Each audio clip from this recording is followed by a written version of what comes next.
বিয়ের ৫ বছর পরও আমার বোন সন্তান দিতে পারেনি বলে ওর শ্বশুরবাড়ির লোকেরা আমার বোনের জীবনটাই নিয়ে নিল। মানুষ কিভাবে এত নিষ্ঠুর হতে পারে? আমরা ছিলাম ২ বোন ১ ভাই। আপু ছিল সবার বড়। বাবা একটা ছোটখাটো ব্যবসা করতেন। আপু যখন ক্লাস 10-এ পড়তো তখন বিয়ে হয়ে যায়। বিয়ের পর প্রথম কয়েকটা মাস বেশ সুখেই ছিল। তারপর শুরু হয়ে যায় আপুর ওপর মানসিক নির্যাতন। প্রতিনিয়ত চাপ দিত কবে মা হবে। প্রথমে শাশুড়ি বলতো, পরে ননদ, যা, এমনকি পাড়ার লোকজনও খোঁটা দিয়ে কথা বলা শুরু করলো।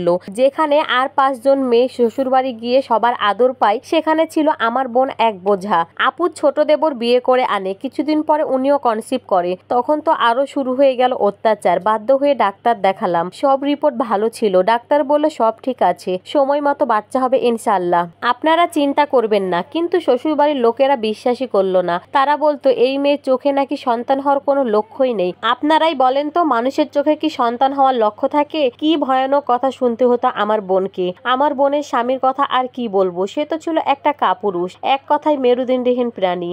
মা, বোন, ভাইয়ের বউ, ভাই যা বলতো তাই শুনতো। কখনো আমার বোনের পাশে এসে দাঁড়ায়নি। আমার বোন অনেকবার মা বাবাকে বলেছে, তোমরা এখান থেকে আমাকে নিয়ে যাও, এই মানসিক নির্যাতন আমি আর নিতে পারছি না। কিন্তু তারাও ছিল নিরুপায়। সমাজের মানুষ কি বলবে সেই ভয়ে বলতো, মারে বিয়ের পরে স্বামীর বাড়ি মেয়েদের আসল ঠিকানা, ধৈর্য ধর, একটা বাচ্চা হলে সব ঠিক হয়ে যাবে। এইভাবে দিনগুলো কাটতে থাকে। আপু যখন বিয়ের ৫ বছর হয়, একদিন সকালে খবর পেলাম আমার বোন খুব অসুস্থ।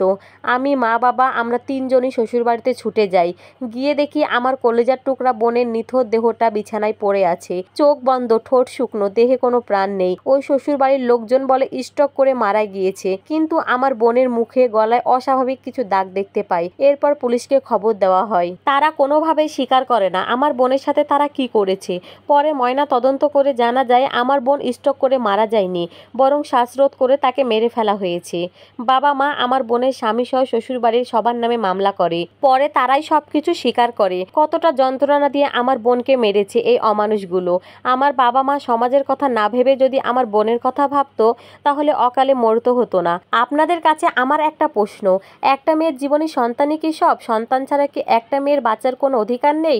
আমার বোনের কি অপরাধ ছিল? একটা সন্তান দিতে পারিনি, এটাই কি অপরাধ? এজন্যই তার জীবনটাই কি কেড়ে নিতে হলো?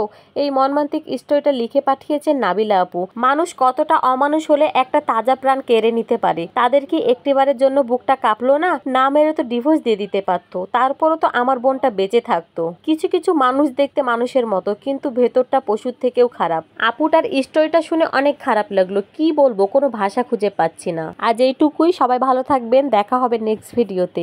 আমার স্টোরিগুলো শুনতে ভালো লাগলে অবশ্যই আমার পেজটাকে ফলো দিয়ে পাশে থাকবেন। আর আমার জন্য সবাই দোয়া করবেন। আল্লাহ হাফেজ।